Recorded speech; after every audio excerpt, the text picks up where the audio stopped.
আসসালামু আলাইকুম, শুভেচ্ছা, স্বাগতম। প্রিয় দর্শক, আপনারা জানেন যে বিগত সরকারের আমলে প্রধান বিচারপতি ছিল খায়রুল হক ছিল। উনি তত্ত্বাবধায়ক সরকারের এই নিয়মটা বাতিল করছে এবং বেগম খালেদা জিয়ার ইসের ব্যাপারও, ওই জেল জুলুমের ব্যাপারও উনি বিভিন্ন রায় দিছে এবং ওনার বিরুদ্ধে হত্যা মামলা আছে। তো উনি গতকালকে গ্রেপ্তার হয়েছে। ওনার গ্রেপ্তারের ব্যাপারে বিএনপি জাতীয়তাবাদী দলের মহাসচিব মির্জা ফখরুল ইসলাম আলমগীর সাহেব আজকে একটা সমাবেশে বক্তব্য দিছে। ওই ব্যাপার নিয়ে প্রথম আলো পত্রিকায় সংবাদ আসছে। এবিএম খায়রুল হকের দৃষ্টান্ত শাস্তি নিশ্চিত করতে হবে মির্জা ফখরুল। সাবেক প্রধান বিচারপতি এবিএম খায়রুল হককে গ্রেফতার করায় সরকারকে ধন্যবাদ জানিয়েছে বিএনপি মহাসচিব মির্জা ফখরুল ইসলাম আলমগীর। তিনি এবিএম খায়রুল হকের অপরাধ বিবেচনায় দৃষ্টান্তমূলক শাস্তির দাবি জানিয়েছেন। আজ বৃহস্পতিবার দুপুরের গুলশানে দলের চেয়ারপারসনের কার্যালয়ে সাংবাদিকরা সাবেক প্রধান বিচারপতি এবিএম খায়রুল হকের গ্রেপ্তারের বিষয়ে প্রতিক্রিয়া জানতে চাইলে তিনি এ দাবি জানান। প্রিয় দর্শক, এটা উনি এই দাবিটা জানাইছে সাংবাদিকদের প্রশ্নের প্রতিক্রিয়ায়। এ সময় বিএনপির vice chairman air vice marshal অবসরপ্রাপ্ত আলতাফ হোসেন চৌধুরী, সমাজ কল্যাণ বিষয়ক সম্পাদক কামরুজ্জামান রতন, সহ দপ্তর সম্পাদক তাইফুল ইসলাম টিপু উপস্থিত ছিলেন। মির্জা ফখরুল ইসলাম আলমগীর বলেন, অন্তর্বর্তী সরকার বিলম্বে হলেও বিচারপতি এবিএম খায়রুল হকের বিরুদ্ধে যে ব্যবস্থা গ্রহণ করেছে সেজন্য সরকারকে আন্তরিক ধন্যবাদ জানাচ্ছি। তবে তাকে তার অপরাধ বিবেচনায় দৃষ্টান্তমূলক শাস্তি দিতে হবে, যাতে ভবিষ্যতে কেউ যেন এই পবিত্র জায়গায় বসে রাষ্ট্র ও জনগণের ক্ষতি করতে না পারে। বিএনপির মহাসচিব বলেন, দেশ, জনগণ ও গণতন্ত্রের একজন বড় শত্রু গ্রেপ্তার হলো। আল্লাহর কাছে শুকরিয়া জানাতে চাই, বাংলাদেশের একজন বড় শত্রু গ্রেপ্তার হয়েছে।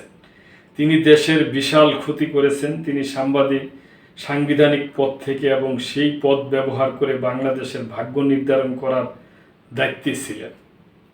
তিনি সেই জায়গায় প্রতারণার আশ্রয় নিয়েছেন, জনগণের সঙ্গে প্রতারণা করেছেন এবং রাষ্ট্রের সঙ্গে প্রতারণা করেছেন। মির্জা ফখরুল বলেন, এবিএম খায়রুল হক তত্ত্বাবধায়ক সরকারের ব্যাপারে যে সংক্ষিপ্ত রায় দিয়েছিলেন এবং পরবর্তীকালে যে পূর্ণাঙ্গ রায় দেওয়া হয় তাতে আকাশ পাতাল তফাৎ ছিল। সংক্ষিপ্ত যে রায়টা দিয়েছিলেন সেটাও আমরা মনে করি রাষ্ট্রের বিরুদ্ধে গেছে। তিনি বলেন, রাজনৈতিক সংকট তৈরিতে এবিএম খায়রুল হক দায়ী ছিলেন, তাতে কোনো সন্দেহ নেই। এর জন্য তিনি শতভাগ দায়ী। এবিএম খায়রুল হকের কি ধরনের শাস্তি চান এর বিষয়ে জানতে চাইলে মহাসচিব বলেন, এটা তো আমার বলা ঠিক হবে না। আইনগতভাবে যে বিধিবিধানগুলো আছে সেই বিধিবিধানগুলো দেখে তাকে প্রসিকিউটর করে আইনের বিধান নিশ্চিত করতে হবে। তবে তাকে দৃষ্টান্তমূলক শাস্তি দিতে হবে, যাতে ভবিষ্যতে কেউ ওই জায়গায় বসে রাষ্ট্রের ক্ষতি করতে না পারে। আরেক প্রশ্নের জবাবে তিনি বলেন, আরও যারা এসব অপকর্মের সঙ্গে জড়িত তাদের বিরুদ্ধে সরকার ব্যবস্থা নেবে বলে আশা করছেন।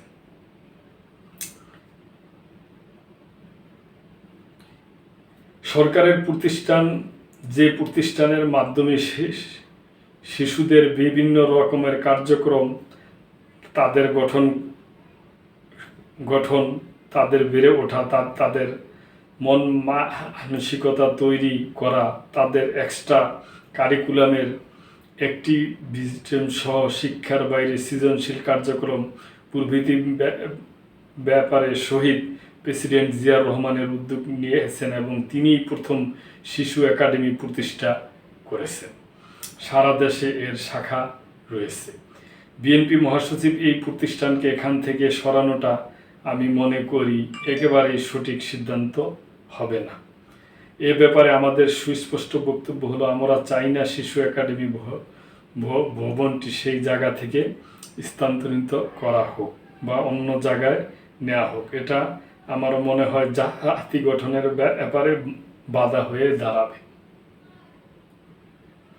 তো প্রিয় দর্শক, বিএনপি মহাসচিব সাংবাদিকদের প্রশ্নের জবাবে ABM খায়রুল হকের ব্যাপারে বলছেন এবং শিশুদের ব্যাপারেও বলছেন। তবে আমাদের কথা হলো যে খায়রুল হক সাহেব উনি তত্ত্বাবধায়ক সরকারের ইটা বাদ দিয়ে দিছেন এবং উনি বিভিন্ন রায় দিছেন। তো ওনার এই সমস্ত আইনের ব্যাপারে প্রিয় দর্শক আমার জানা নেই, আমি কোনো মন্তব্য করতে চাই না।